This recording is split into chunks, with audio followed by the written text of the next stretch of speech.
دیا. پھر انہیں اگر گھر چھوڑنا پڑا، صحابہ نے گھر چھوڑ دیا، ایمان نہیں چھوڑا. صحابہ کو جائیداد سے ہاتھ دھونے پڑے، صحابہ نے جائیداد چھوڑ دی، ایمان نہیں چھوڑا. صحابہ کو اپنے بیوی بچوں کی قربانی دینا پڑی، صحابہ نے قربانی دے دی، ایمان کو نہیں چھوڑا. دنیا کے لالچ صحابہ کو ان کے ایمان سے نہ ہٹا سکے. بڑے بڑے عہدے صحابہ کو پیش کیے گئے، بڑے بڑے منصب پیش کیے گئے، بڑی بڑی صحابہ کو آمدنی ہوئی، لیکن صحابہ نے ایمان کا دامن نہیں چھوڑا. ہم ایسے تو صحابہ نہیں کرتے نا. صحابہ نے ایمان کے لیے، اللہ کے لیے، اللہ کے رسول کے لیے اتنی قربانیاں دی ہیں، اتنی قربانیاں دی ہیں کہ تاریخ اور یہ کائنات ایسی مثالیں پیش کرنے سے قاصر ہے.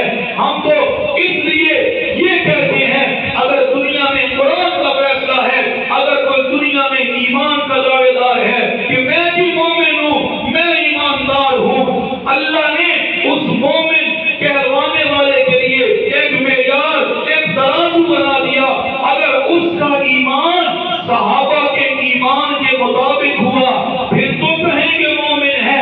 اگر وہ صحابہ والا پتھر صاف کر کے کہتا ہے میں مومن ہوں، تو قرآن نے کہا فَإِنْ آمَنُوا بِمِثْلِ مَا آمَنْتُمْ بِهِ فَقَدِ اهْتَدَوْا وَإِنْ تَوَلَّوْا فَإِنَّمَا هُمْ فِي شِقَاقٍ.